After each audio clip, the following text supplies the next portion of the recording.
Welcome to another interview of the project of the United States of America section of the International College of Dentists, Leaders in Dentistry. This morning we are delighted to have a young lady from Dallas who has so nicely said that she would come to be part of our interview. Dr. Linda C. Niessen, consultant, clinician, lecturer, author, mother, and a leader in dentistry. Thank you, Linda, for coming from Dallas for this particular program. Well, Dick, it's a pleasure to be here.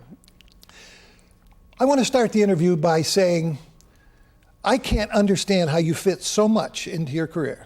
After reviewing your CV, I'm in awe of all the things that you've been able to accomplish. And thank you from our professional point of view, because we as dentists need people like you to continue to pass on those things for the future of our profession. Now let's start to find out who you are. Give me some beginnings. Where were you born? I was born in Philadelphia, Pennsylvania. Grew up there, spent, in fact, my parents still live in the same home that they bought in 1948. Was born and raised there. Had a wonderful middle-class childhood. I was the oldest of three. Actually, I often my mother often jokes that I'm the oldest of three who has all of the bad traits of being an only child, but I have two siblings. And what did Dad do? Dad was an accountant and was an executive. Dad was the deputy commissioner for the Social Security Administration in the Philadelphia area. So Dad was a public servant, and Dad believed that our job was to make the world a better place. And you've certainly helped carry that on. That's wonderful. Now your siblings, what do they do now? I have two younger brothers. My kind of middle brother is a nuclear engineer, and my youngest brother is an MBA CPA. So not only did Mom and Dad instill in us public service, but they also instilled in us the importance of education. So I can see where you get your smarts if your dad and all your brothers and you are all in that system. Well, that's magnificent. Well, I have to give Mom credit too. Mom went back after Mom stayed home for probably the first 10 years when we were growing up, and then went back to school and got her insurance agent license. And actually what we saw in the family was a role reversal, where my mother went back to school at night.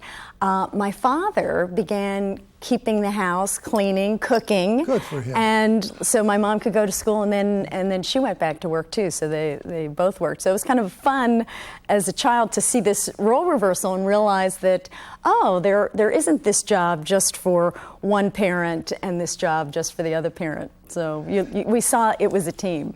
So I assume by listening this shortly that your childhood was a happy one. Yeah. I feel very fortunate that I had wonderful parents. I have a grandmother who is still alive in Philadelphia that I was like the special grandchild. It's always wonderful. It teaches me that when I do get to the point of being a grandmother, that kids need to have that one special person that just thinks that they're the greatest thing since sliced bread. And I was fortunate to have that relationship, which I actually think is probably why I ended up in geriatrics, because I had this wonderful experience with an older person in my life.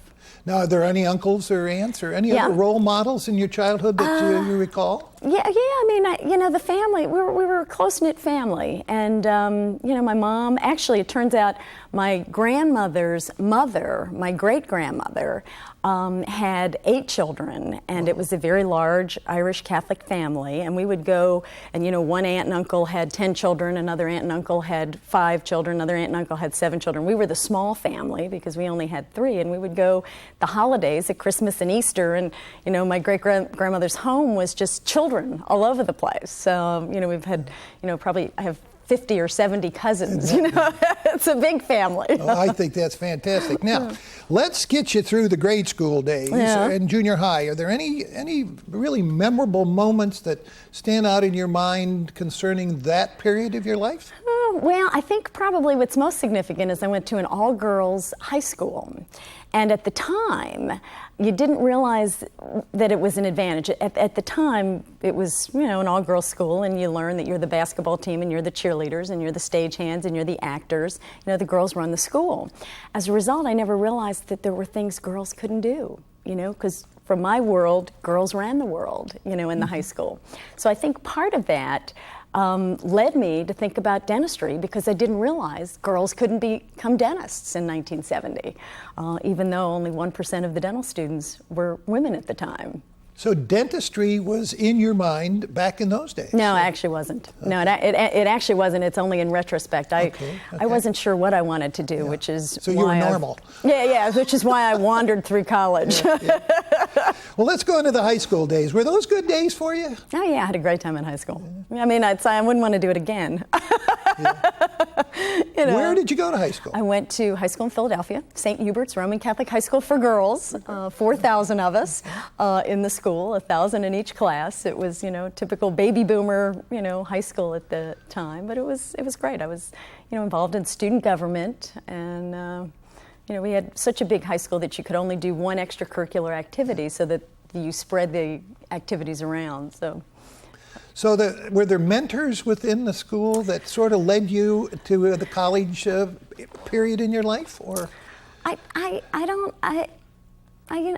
know if there's any particular. I mean, there were wonderful teachers along the way. I don't know if there was one particular teacher. I think it was more family instilled that college was an important value. That was something that you wanted to do. And in fact, I didn't go to college right out of high school. I actually worked for 3 years. So while my parents were saying, you need to go to college, I was saying, I'm 17. I'm old enough to make my own decisions about my life. I'm going to go to work. And the truth is, it was the best thing I ever did, simply because I wasn't as mature as I should have been at 17. And by going into the workforce and realizing that, the secretarial pools, kind of the office was such that all the people in the middle were women, and the people behind these 3 glass doors were men. I kind of said, gee, I wonder why. And even as an 18-year-old, I was collecting data, looking at, well, what are the characteristics that these men have that these women don't have?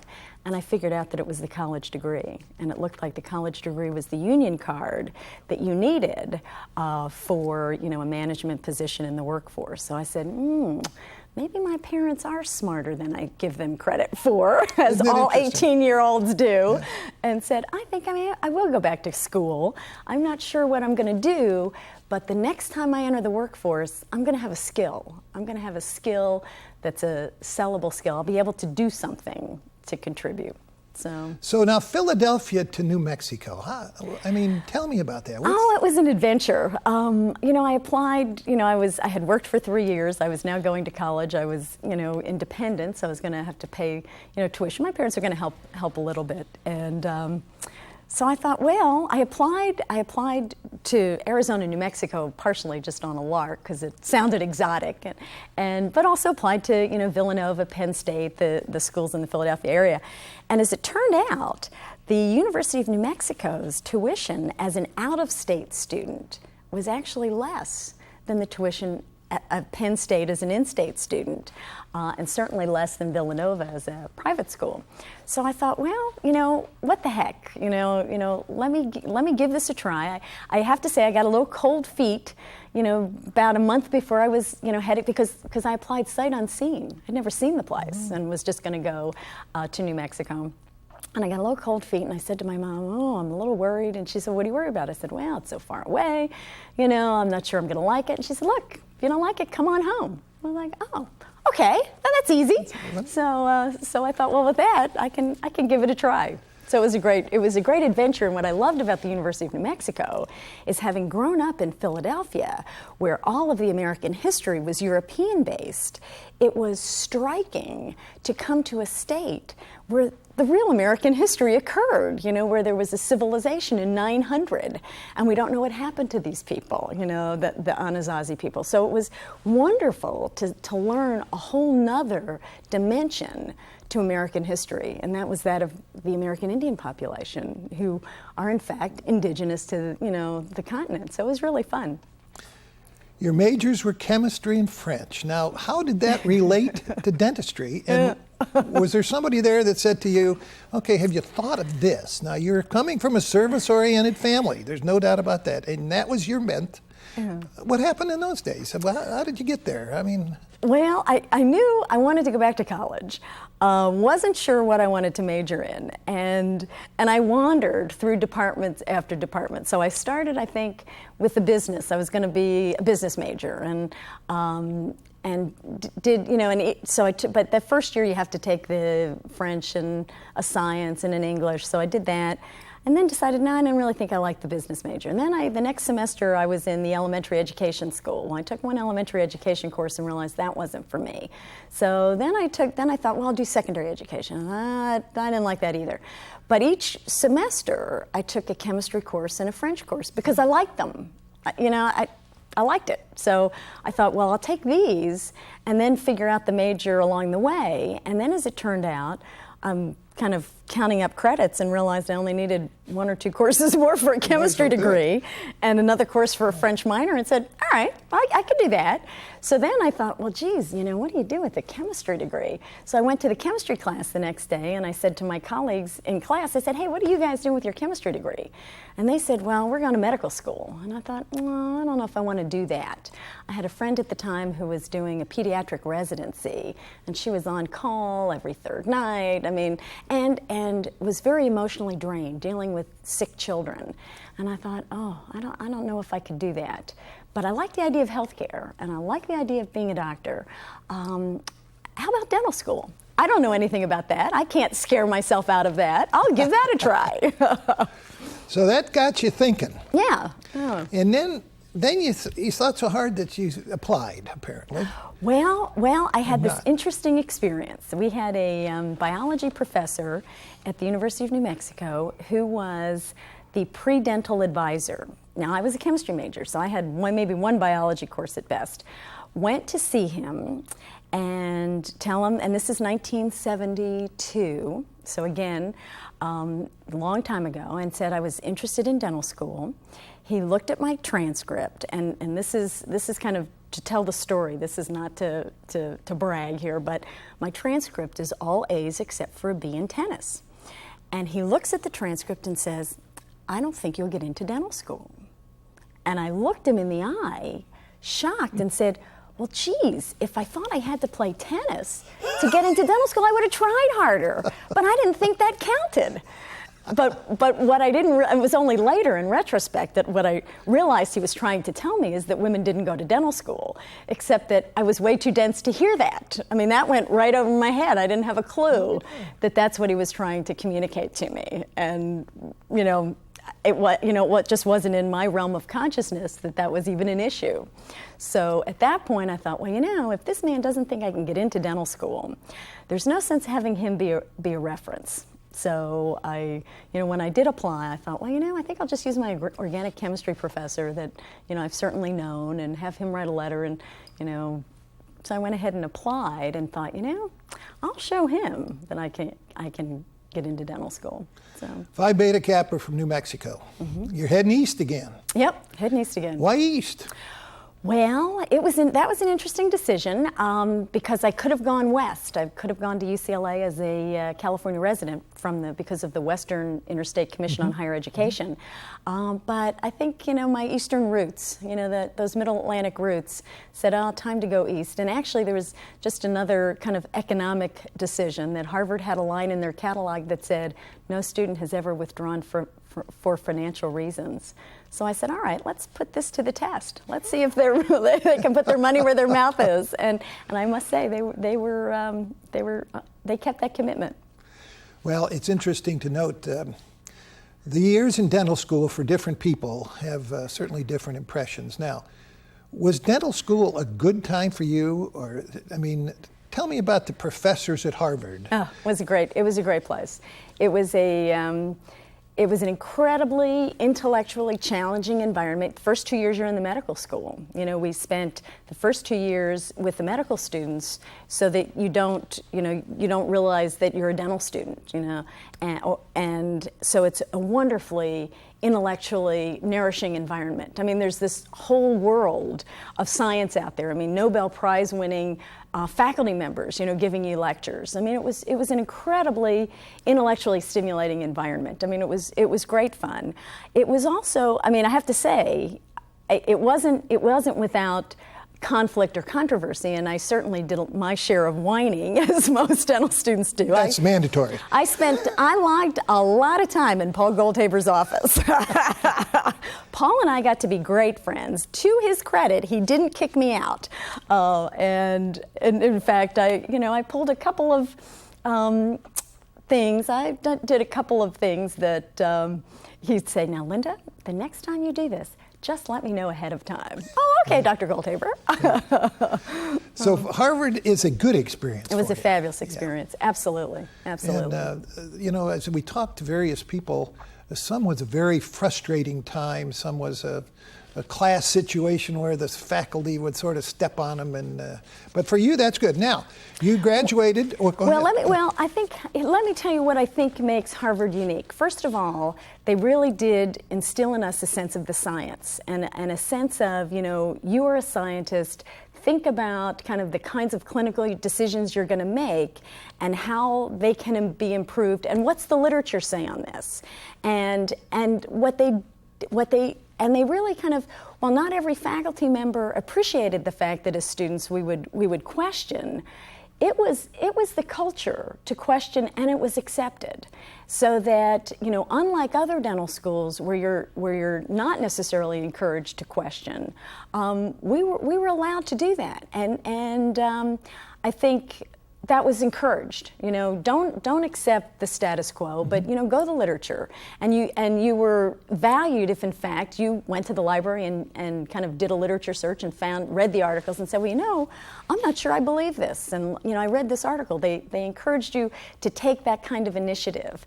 My senior year, I read an ad in the ADA News looking for dentists and senior dental students to spend a month in Honduras doing dentistry.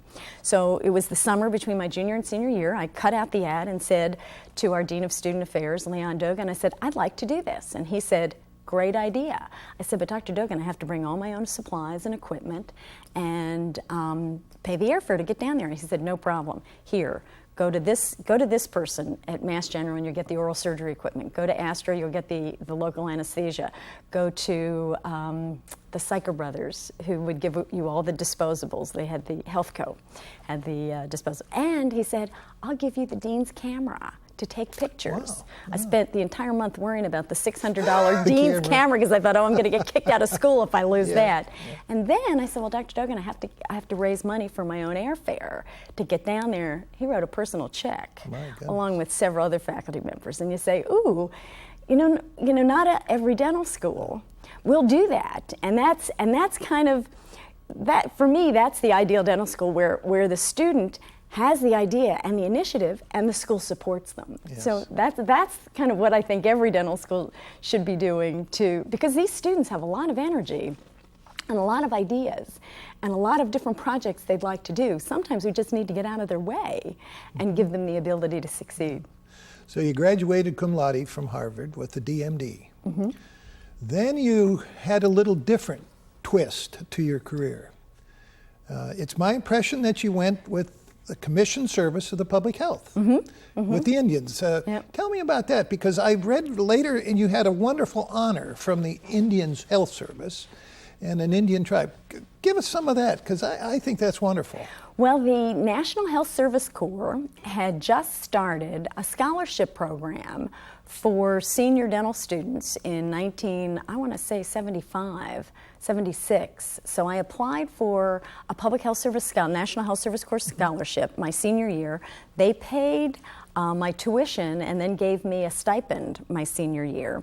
In return, you owed the Public Health Service 2 years. Well, it turns out I started in New Mexico. So for me, going into the Public Health Service with working with Native Americans was a natural. I thought that sounded like a wonderful thing to do, and then all of a sudden they start the scholarship program. It's like, oh, you're going to pay me to do probably what I would have done anyhow. This is a bonus. So as a result of the scholarship, I owed 2 years in the Public Health Service, decided to join the Division of Indian Health. They offered me Philadelphia, Mississippi, or Tallahena, Oklahoma, and I thought, oh, I can remember the 3 civil rights workers who were killed in Philadelphia, Mississippi, and said, I'm not sure they like Yankees down there, so let me try Oklahoma. And actually, I got my map out, and Oklahoma, Tallahena, Oklahoma, is in southeastern Oklahoma, in the middle of a national forest. And I thought, gee, you know, you think of Steinbeck and Grapes of Wrath in Oklahoma that's flat. So I was really surprised to see all this green, and I thought, all right, this looks like it's, again, accepted the position, sight unseen, and went off to an adventure back out west. I obviously have somewhat of a schizophrenic nature about the United States. I have my East Coast, you know, mid-Atlantic roots, but really love the West, and I love the openness and the pioneering spirit that our Western states represent. So that's what keeps drawing me back and forth. That's why I go back and forth. Okay, now tell me about the Choctaw Indians, because they're very significant in your life. Yeah, the Choctaw Indian people actually start out in Mississippi. They are what's called one of the 5 civilized tribes because they lived in the southeastern part of the United States, and they were a rural, agrarian group of people. You know, they were farmers, and they had churches and schools, and also our Native American population in the South also held slaves. So the Choctaws, when they relocated and had their Trail of Tears in the 1830s, 1840s, and they were relocated from Mississippi to eastern Oklahoma, they relocated with their black slaves. And it wasn't until the Emancipation Proclamation in 1863 that the Choctaws, also the Cherokees, freed their African American slaves.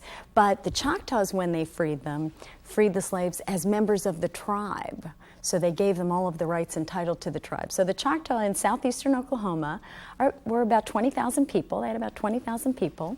And it was a wonderful culture. They were just wonderful people. They certainly embraced me and welcomed me. It was a hospital dental service with 3 operatories, and then we had 3 ambulatory care clinics in surrounding communities, and I was the chief of the dental service, so that I provided clinical services in the hospital and then also oversaw the 3 ambulatory care clinic dental services. And at the time, it was, let me see, I joined in 1977.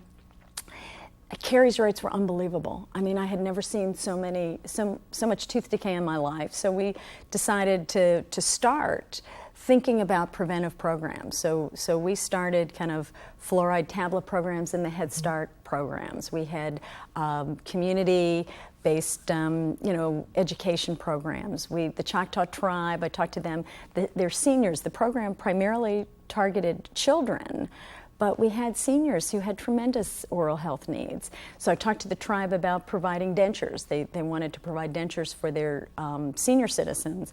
So the tribe contributed $50,000 to buy dentures for their senior citizens. And then finally we undertook a not without controversy water fluoridation campaign to fluoridate the water supply.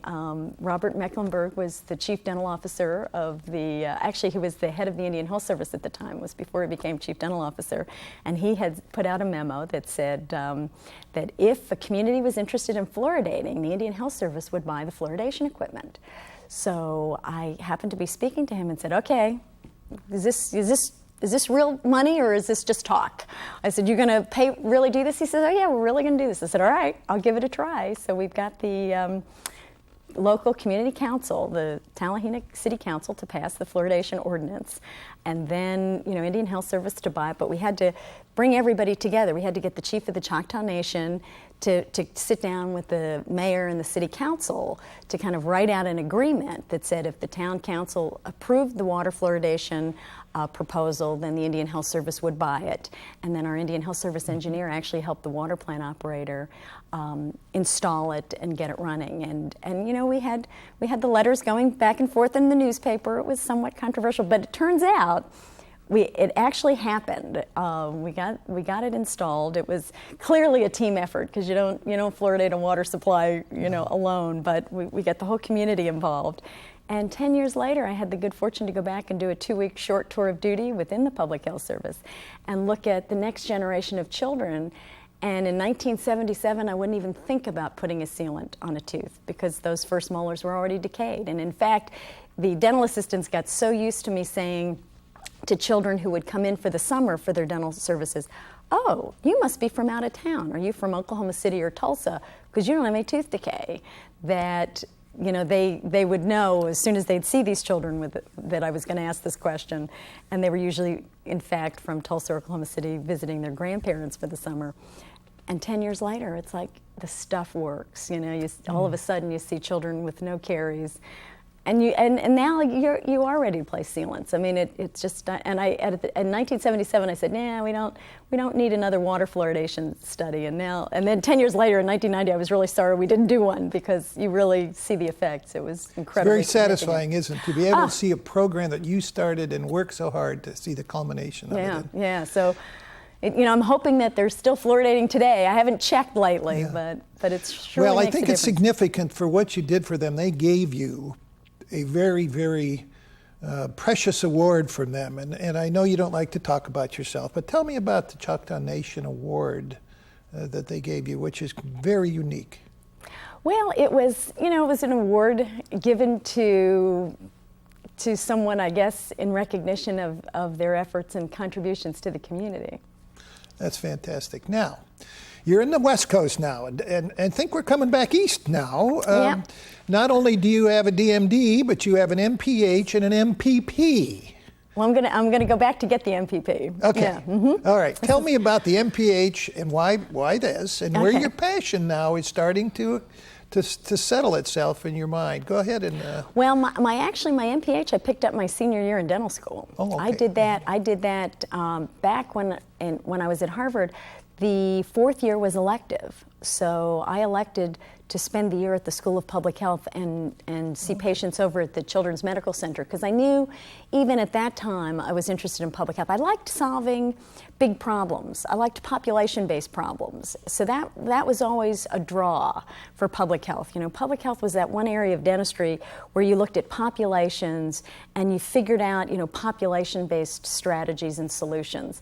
And I liked that. So I had an inclination that would be the direction that I was going to move in. But so when I got into the Indian Health Service, I got an opportunity to implement some of these public health strategies, which was great fun. Then I needed a public health residency. In order to become board certified by the American Board of Dental Public Health, you needed a residency. Well, I had the MPH, so I had to go back and get the residency. So Chet Douglas had become the new chair of the Department of dental ecology, and now it's oral health policy and epidemiology at Harvard. And he, said, "Gee, would you be interested in coming back to do the residency?" And I said, "I'd love to come back, but I've been there for 4 years and I've paid. If I'm coming back, you got to pay me." I've paid enough Harvard tuition. And he said, "Well, let me see what I can do." So it turns out Chet found money, so I went back to do the residency, and as part of the residency, decided that Harvard, the dental school, had set up this joint program with the Kennedy School of Government to get a master's in public policy, and I said, "Ooh, that sounds like fun." So I decided I would pursue that, and I was the first dentist to actually go through that. And I think, the beauty of Harvard University and the Harvard School of Dental Medicine is that you have all of these resources as part of the dental school's environment. So it was great fun to go over there. It was a very different world. It was a crowd what was great fun was that it was a crowd who planned to spend their career in public service. So it was an opportunity to understand more about public service. What the Indian Health Service gave to me and what my MPH gave to me is a sense of how does dentistry fit into healthcare? You know, we've got, you know, this healthcare sector of which dentistry is 4 to 5%. In the public arena, healthcare is only, you know, 13 to 14%. It competes with transportation, education, defense. So the School of Government gave me a sense of what are the public agenda items, where's health within that, and then dentistry is a very tiny portion of that. So it gave me an even larger perspective on the healthcare sector. Well, you went back to become president of the American Association of Public Health Dentistry and the board and the American Association of Women Dentists. You've done all that. Now, tell me where Maryland now. You got back to Baltimore. Yeah. Fit that in there, and then we'll take a little break here. Okay. But go ahead, all fit right. that in. Well, when I finished the MPP degree, the VA was starting a new program in geriatric dentistry, and they had a call for fellowship training programs. So I decided that sounded like a fun activity. And my Indian Health Service experience had given me a sense that the public health sector was really focusing a lot of attention on children. No one was talking about adults. And in the mid-'70s, it's amazing to think back now. You know, here we are 25 years later, but in the mid-'70s, national health insurance appeared imminent. I don't know if you can remember those days, but I do remember those. Remember those days in 1974 where just any day we were going to have a national health insurance program, and the talk was we were going to provide dentures for older people. And to me that just made no sense because I thought you're rewarding the wrong behaviors. You don't want to reward people to get their teeth taken out. You want to reward people to maintain good oral health. So I thought, gee, enough of my public health colleagues are worrying about caries in children. No one's really talking about the older population. And even then I figured that those baby boomers were eventually going to get older. And they were going to look different because they had the benefits of water fluoridation. So they were going to reach their older adulthood with a different oral health pattern and different needs than their parents or their grandparents. So I decided I would do the geriatric fellowship. Plus I liked old people. You know, I had always had good experiences with my grandmother and great-grandmother. So I pursued that, did that for 2 years. When I finished in 1984, the VA then created positions throughout the U.S. And the Perry Point VA Medical Center had a position. And I decided, you know, again, I got my map out. Actually, Perry Point did a very good thing recruiting. They sent the brochure, and Perry Point is on the Chesapeake Bay. And it was so extraordinarily beautiful, I said, oh, I've got to go see this place. It just stopped me in my tracks, and it was, you know, an hour and a half south of Philadelphia, so the children were little at that time. The children were 3 and 5, so it was close to my parents, so that grandparent interaction was going to be very important, and it was a beautiful setting. So I thought, well, this looks like a good opportunity to continue to be a hospital dentist, because I loved a hospital, I love clinical dentistry within a hospital setting. To me, that's a very exciting environment. And I like the relationship with the University of Maryland. It had a 1 day a week faculty appointment. So that's how I got to Maryland. And you've stayed a consultant to the VA all these years, which I think is really exciting, and keep your hand in what you started. Yeah, I still see patients at the VA every Monday morning. At our VA in Dallas. Fantastic. Let's talk a little about family, because you know, all these things you're doing, there's somebody at home supporting or something you're doing there. And as you know, family is very important to all of us. So tell me about your husband and your boys, your 2 boys. I know you're very proud of them. Yes. Please let me be proud mother for a few minutes. Obviously, kind of balance is always an issue when you have a 2-career family and you have children figuring out how to do it. Fortunately, I have a husband who is a physician, who's a general practitioner, who's been fairly flexible. We met in the Indian Health Service in Oklahoma, in Tallahassee, Oklahoma. He's moved 3 times for my career.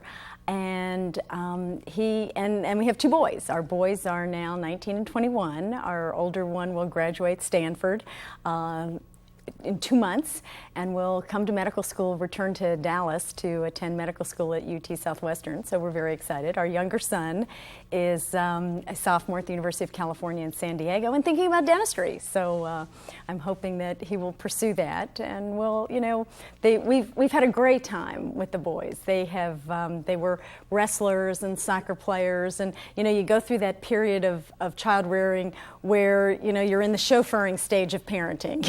It's like, well, you're going from cello lessons to soccer practice to wrestling practice to all of their activities. But they're wonderful young men, and part of that is because my husband was a wonderful role model for them. He's been there. He made a decision not to have a private practice. He works for the VA Medical Center in Dallas. It's like we met in the public health service. You can take the doc out of the public health service, but you can't take the public health out of the doc. Yeah.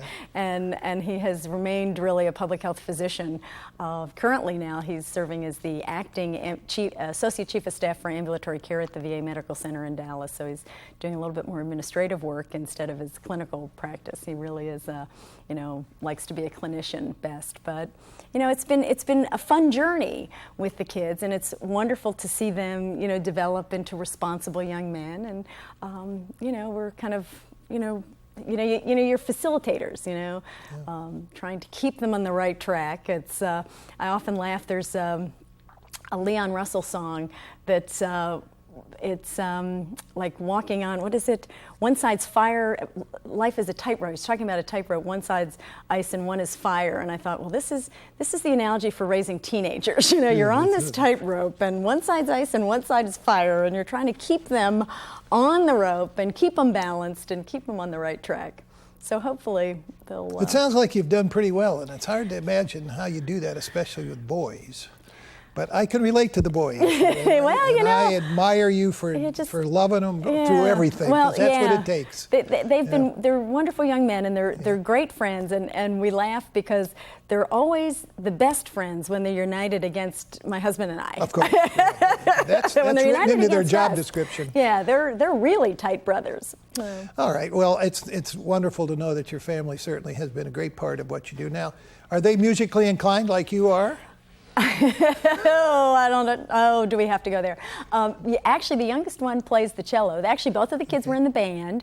The older one played the trumpet. The younger one played the clarinet and the saxophone.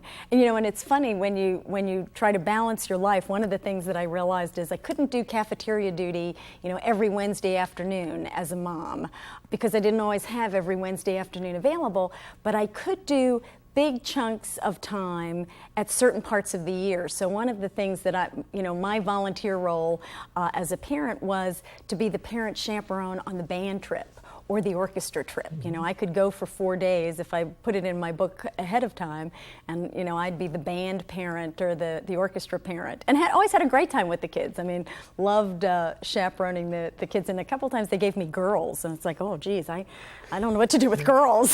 So that was a very broadening experience for me. But you mentioned the boys playing something. What did Mom play? Oh, Mom plays the accordion, that proud instrument with lots of heritage. I think that's wonderful. And I can tell you, lots of dentists who play the accordion, because it does take good hand skills. Yes, it does.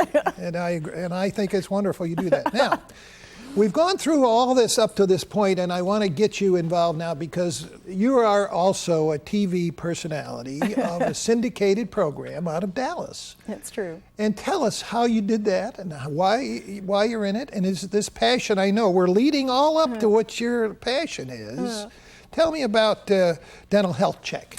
Well, Dental Health Check is essentially a 2-minute news segment that airs. It originates in WFAA, which is a Belo-owned station in Dallas. It's our #1 news station in Dallas. It's an ABC affiliate, and it is syndicated in markets throughout the country. It also is aired on TXCN, which is the Texas Cable News, also owned by the Belo station. It basically started 8 years ago. The amazing thing is we've been doing this for 8 years now, have over 400 scripts on dentistry. It airs weekly.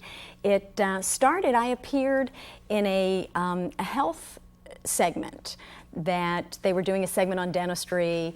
Why did it look like you were going to the moon when you went to the dentist, with all of the infection control materials? And the producer of the health segment kind of said, gee, do you think the college, Baylor College of Dentistry, would be interested in producing a dental segment? Because I think Channel 8, WFAA, would be interested in airing it. And I said, gee, I have no idea.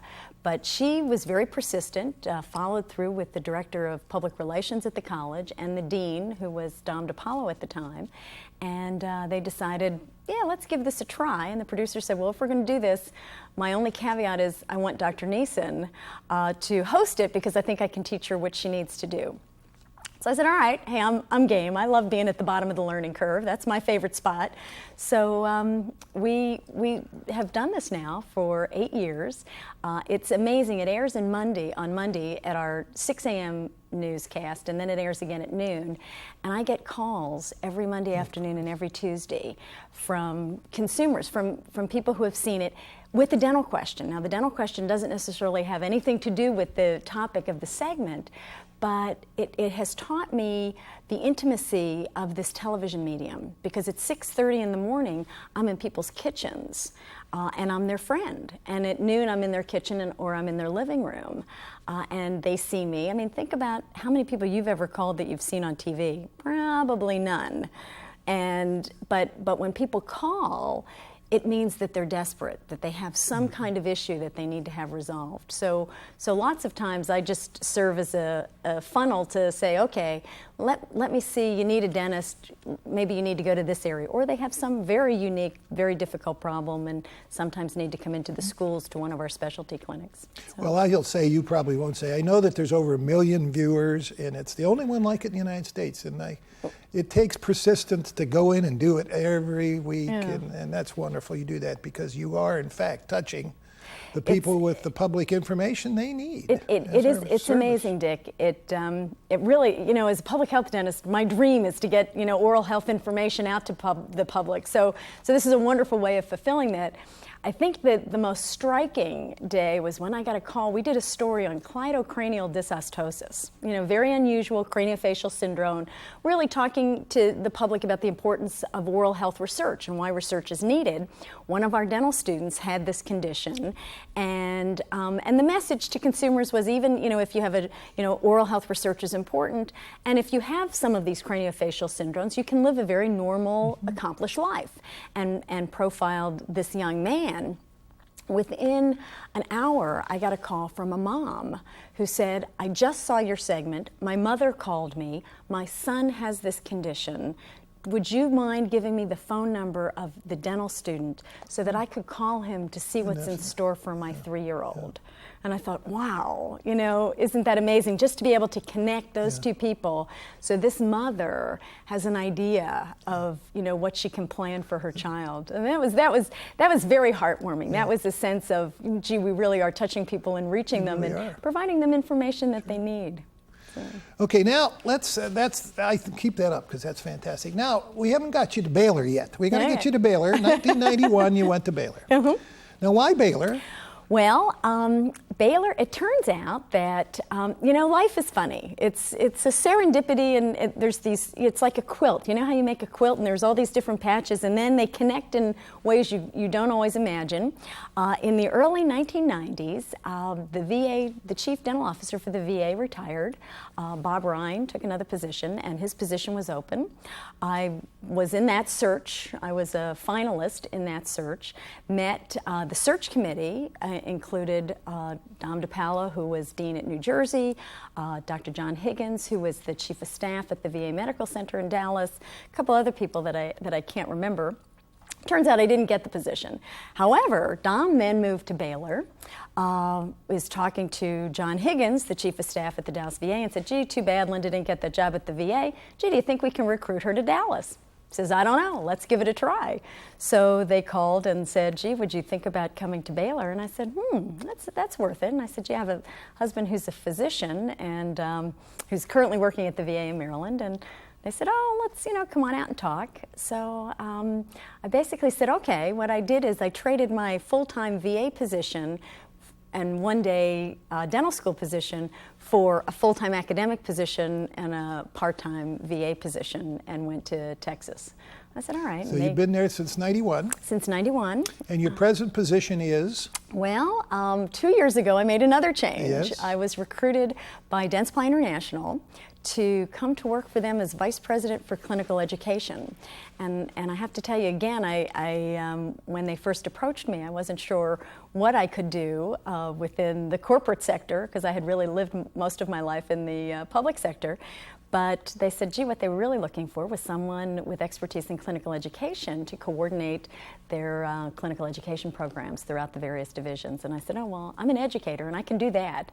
So I have switched positions, and now I'm full-time in corporate America as Vice President for Clinical Education for Dentsply, with a part-time appointment at Baylor and a part-time appointment at the VA. And Dentsply realized that the position wasn't necessarily in York, Pennsylvania, which is the headquarters of the company, but really all over at various education meetings at the schools.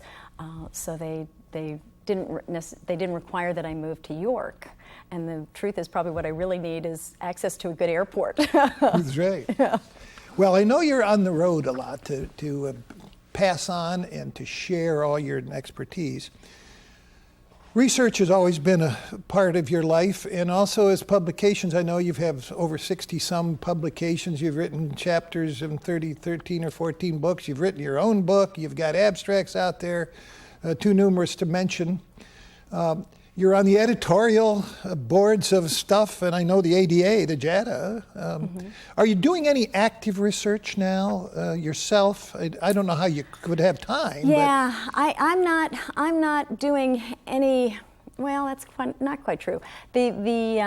Most of the time I serve in a mentoring role for some of our geriatric fellows who are at the Baylor College of Dentistry and at the VA Medical Center.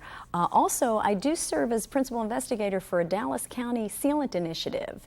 This is a $500,000 grant that we received from the Baylor Oral Health Foundation and Crystal Charity Ball. Crystal Charity Ball is a local Dallas charity that provides funding for programs that improve the health of, or improve the lives of children. This is the first dental project they have ever funded. It is a consortium of the Dallas County Dental Society, who serve as attendings for the Baylor College of Dentistry dental students who actually go into the elementary schools. The Dallas Independent School District provides the children and the facilities. We provide sealants for second graders using portable equipment in the schools. And Communities in Schools is a social service agency that we work with that does the linkage. That, we had the Dallas elementary schools that had the children needing services, the dental community who wanted to provide the services but didn't know how, and the didn't know how to get into the schools, and Communities in Schools, which really links us. We developed the permission slips, we developed the health histories, we've translated them into English and Spanish, and they get them out to the parents and get them back and do the education with the parents, and then we bring the equipment and the dental students and the dentists to the schools. So it's amazing. So you are doing active research. Yeah, I have to think that's part of my position at Baylor is doing that. Well, I know you're still doing grant reviews and you're still being consultant to various organizations. Let me just for a second, because it's hard for you to probably do this, but I want to just read a couple awards that you received, which to me are they're just outstanding from prestigious organizations. The Carl Schlack Award from the Association of Military Surgeons, United States. Of course, you're a fellow in our college and a fellow in the American College. You've won the U.S. Public Health Service Chief Dental Officer's Exemplary Award. You've been an invited participant in the Surgeon General's Workshop on Health Promotion and Aging, which is really a wonderful way to pass on your skills. You've won the Dental Health Care Award, a geriatric award from the American Dental Association. The word geriatric seems to be popping in here now. Your passion apparently is in the geriatric area, and tell us how you've sort of told us how it's developing, but now we're into it. Geriatrics. Well, it's a part of the part of dentistry that we haven't really paid a lot of attention to, because in 1960, when 2/3 of our population over age 65 were edentulous, it didn't seem to be much of an issue. It was you give people dentures and they're on their way. Well, it turns out we've seen tremendous changes and improvements in people's oral health. People are now reaching 60, 70, 80 with a full complement of teeth, or a large majority of their teeth, in ways that they didn't have in the past. But we're now seeing, when I see the Surgeon General's report that was released last May that talked about, general health counts, prevention makes a difference, oral health is important, and that there are disparities in health care. To me, that's a geriatric message, because, in the geriatric arena, the mouth is connected to the rest of the body in very clear and discrete ways. And we can see patients who have oral disease first present in their mouth. The women with pemphigus. Or you see the flip side, the effect of medications. Patients who are taking medications who may have medication reactions. Or you see people who, because they get older, all of a sudden these chronic diseases now become risks or risk factors for their oral disease. So the patient who's had rheumatoid arthritis for 30 years now all of a sudden has hands that become wings and they can't hold a toothbrush as well. The person who's had a stroke lost the use of a dominant side, and now we've got to teach them how to brush their teeth with their left side. Or had that removable partial prosthesis that stayed in well when their lips and tongue knew what to do. Now they've lost the use of that muscle, those muscle functions, and all of a sudden this prosthesis isn't staying in as well. The patient with Alzheimer's disease, who even if you give them a toothbrush, doesn't know what to do with it. So we're seeing, I really believe that oral health doesn't have to decline with age or with illness, but it's going to take a lot of work and a lot of effort in terms of both dental care as well as education for parents and family members. The nursing home population gets virtually no oral health care. Bruce Vladeck, in his book, Unloving Care, The Nursing Home Tragedy in America, written in 1976, wrote that if you wanted to measure the quality of a nursing home, look in the mouth. Well, 25 years later, nothing has changed. And it's going to take the baby boomers who may have care needs for their parents to say, this nursing home isn't providing good oral health care. This is unacceptable. Every nursing home, if a patient has a decubitus ulcer, that decubitus ulcer will trigger a quality assurance audit in a heartbeat. Why aren't the oral ulcers or the oral, the plaque and the debris triggering the same kind of quality assurance audit? Makes me crazy that the diabetic foot ulcer will get treated and will get reimbursed, but the diabetic periodontal disease will not. It's like we've got to figure out new ways to provide care that treat the whole person and not just, feet, hands, eyes, and exclude teeth or oral care. If I had all the deans of the dental schools sitting right here, what would you tell them about geriatrics? I'm not sure, after reading the IOM and everything, that we're doing very well at that particular issue within schools. Some are, of course. Yeah. So some schools have been at it longer than others. To me, the issue isn't necessarily what would you tell them about geriatrics. It's what would you tell them in general. And I think the most important message for our young students is teach them to think. Teach them to criticize. Teach them to question. Because I think that's the skill that will serve them best throughout their career. Richard Feynman, the physicist, has a book, The Importance of Finding Things Out. And he had and it's a series of his speeches and his essays. And he has a wonderful quote. He gave a talk to science teachers. I think they were high school teachers. And he talks about, the role of the expert. And he said, science is about questioning the belief of the experts. Because unless the next generation questions, you never advance the science. So it's important for dental students to question what they're hearing and to challenge that information, because they're the ones in their clinical experience will have to adopt it or improve on it. So I think the important message for any field is to have the next generation question what the experts are doing, because by questioning questioning, they're going to kind of move the science forward because they're going to discover that there's probably a better way to do it. And some of us aging into that geriatric area certainly hope that they listen to you and heed your call for thinking about it. Well, we have for the past short time here tried to figure out who Linda Niessen was. Now let's talk about some ideas that you have. In 1992, you wrote an article about women in dentistry and beyond.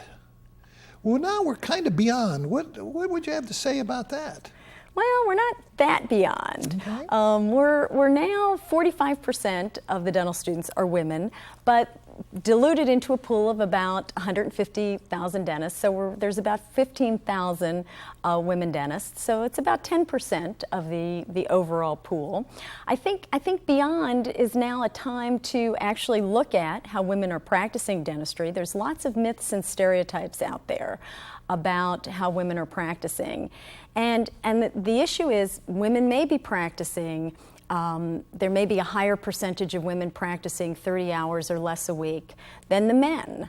But as long as they're graduating at ages 28 to 35 or 40 and still have the child rearing responsibilities, women are always going to have to figure out how to balance that. Our society has not become equal enough that the burden of child care and child rearing is equally, spread. For most women, they're still bearing the burden, the primary burden of taking care of the children. So the nice thing about dentistry is it does give us flexibility. Kay Thompson, who is the former trustee at the American Dental Association, says, why is it when the men dentists work less than 30 hours a week, they're considered successful. But when the women work less than 30 hours a week, they're considered working part-time. And I thought, gee, Kay, that's an interesting observation. I think the ADA database is showing that the women dentists are about 10 years younger than the men, that they're tending to earn a little bit less in dentistry. Terry Dolan did a study of practice patterns that showed that women tended to see more Medicaid patients and spend a little bit more time with patients. So I think it's time to kind of, now that we've got a larger pool, to actually look at how they're practicing. I think that we don't want to say the male pattern is the gold standard. I don't think that is the gold standard. I think that dentistry offers us a flexibility to provide care in ways that meet the need of the whole person. And while the men may practice more, when they're younger, they may wind up retiring at 50, 55, or 60. I mean, I don't know. We haven't had women who've had enough women who've spanned a career. They may work longer. So I think it's an opportunity to study how they practice, but without making the value judgments of this is better than that, because I don't think we know the answers to that. The real answer is patient care any better? And the truth is, until every person in this country receives the oral care they need, we're not satisfied. We've got a lot of work to do in oral health care. Interesting you say that, because the next word came to my mind was access. Yeah. It's a tremendous problem. It's a tremendous problem. As a public health dentist, I've seen it from kind of the children's aspect, and then I've seen it from the geriatric aspect. And while, the last 10 years we've had this wonderful economic boom in America, and we've seen, per capita incomes increase, we've also seen kind of the have-nots increase, and we've seen a public health infrastructure that has really gotten less and less in the last 10 years. So we don't necessarily have the public health infrastructure we need to meet the needs of the most vulnerable of our populations. What would you say to a young man or woman and now you've got a son talking about coming into the profession? What do you tell them about the future of our profession? It's been wonderful to us, and I think it's a bright day for a young person, but how do you feel about that? Oh, I agree. I think the future is fabulous for anyone thinking about a dental career. I think it's fabulous from the idea of the new technologies that are out there, the new materials that are out there, the ability of what we can do to improve someone's oral health and well-being. I think that the economics of certainly a decreasing dentist to population ratio, because we're not graduating, we're graduating about 4,000 dentists a year. I think that provides lots of opportunities. I think the message, I think, for anyone thinking about a career in dentistry is that dentistry is a mansion with lots of different rooms, so that people tend to think that dentistry is this private practice that they have to go into. I think they need to recognize that they can do that for part of their career. They can perhaps go into the military, the public health service for part of their career. They can go into academics for part of their career. That it's a wonderful profession for a person who likes to do different things. I mean, we see dentists in organizations, running dental organizations. Think of your own career and the various things that you've done in your career. That if someone had said to you, well, Dick, you're going to be a dentist, and what you thought that was when you entered, and what you think that is now, 30 years later is probably very, very different. You've had a very different path. So I think that's the fun. You're taking bright people who are entering the career, and they probably like learning. So this is a career that gives them all sorts of opportunities to continue to learn throughout their professional career. Now that you mention that, I would say for the ICD does have a project on their webpage called Career Options in Dentistry, which covers exactly what you're saying. And if people are interested, they certainly click on that and find out what those are. Now, as I said early in the interview, I can't understand how you have time to do all this. As we look back on a career, and many of us are looking much further back than you on a career, would you change any of those things? I don't think I would. Yeah. I don't think I would. I mean, it's kind of, it's that quilt. There are different patches. At some point, they may all come together. And the amazing thing is some of them are connecting in ways I wouldn't have predicted to start with. But, I've liked each stage of my career. Every day's a gift. And if you don't like what you're doing, figure out something else, So I feel very blessed that I've, had a career that has been very fulfilling, has been fun. It is. The amazing thing, Dick, is it's never felt like work. You say all these things, and I'm like scratching my head saying, geez, did I do all that? It never felt like work doing all that. It was always fun to do, and I've enjoyed it, and I've learned something from every opportunity. So it's like, yeah, there's, and I've made mistakes along the way, made lots of mistakes. Hopefully I've learned from those too. But it's been fun. So what's next? Who knows? Who knows? I certainly have always subscribed to the serendipity of one's career. I've never had to be any certain thing or in any certain place at a certain time. I've kind of, learned and kind of grown in each job, and then it turns out each job turns into another job. So who knows? Who knows what's around the corner? The great thing about being a dentist is you can always be a dentist. My husband and I talk about, well, maybe when we retire, we'll go to, some little country and, be a physician and dentist. Yeah. That's the nice thing about this career and this profession. Well, the amazing part to me also is your contagious enthusiasm for dentistry and for what it does for the public. Yeah. And that's really what we're here for. Mm-hmm. Making a living is also important, but that is extremely important. And you really are contagious at doing that. As you look back through all these wonderful things, and I think one of the key words that you mentioned is fun, because I won't do it either if it's not fun. I think this is fun sitting here talking to you. This is a privilege. Mm. What do you think that your sons would say about Mom? What would they remember you for? And it's throughout your whole career, because this is the big quilt we're making now. It's not just one little thing. It's a tough one. What do you want to be remembered for?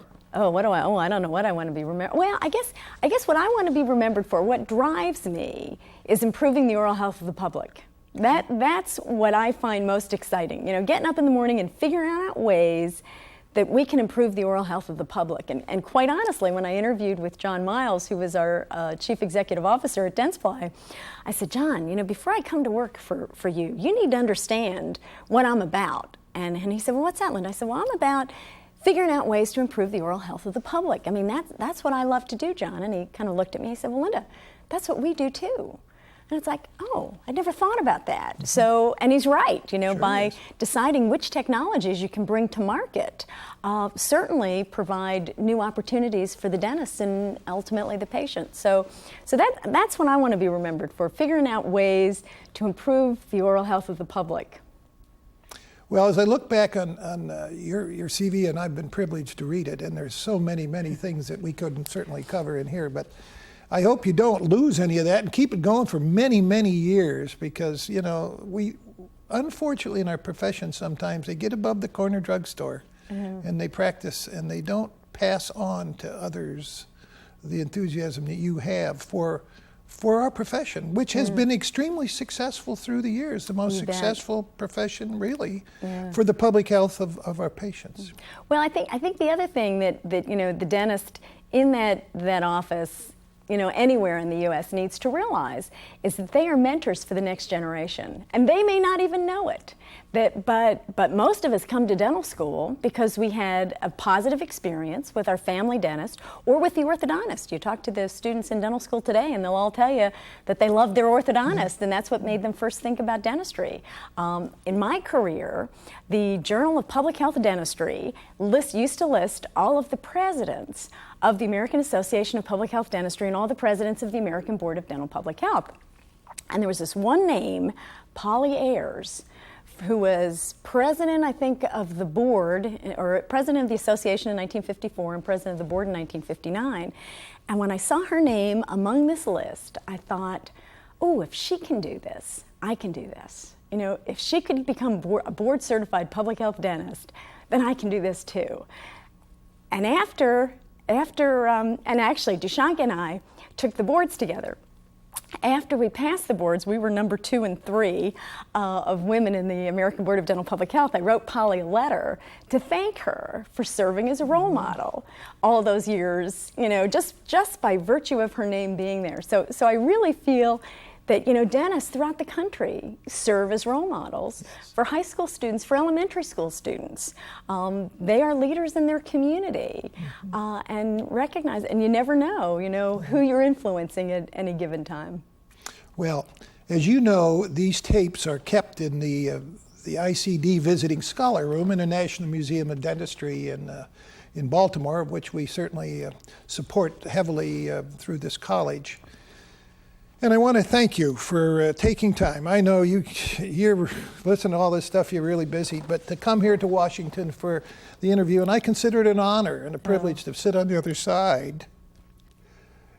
And I wish you well and Godspeed for all of these things. Keep it up. It's been fantastic. And Linda, thank you for being our friend. Thanks.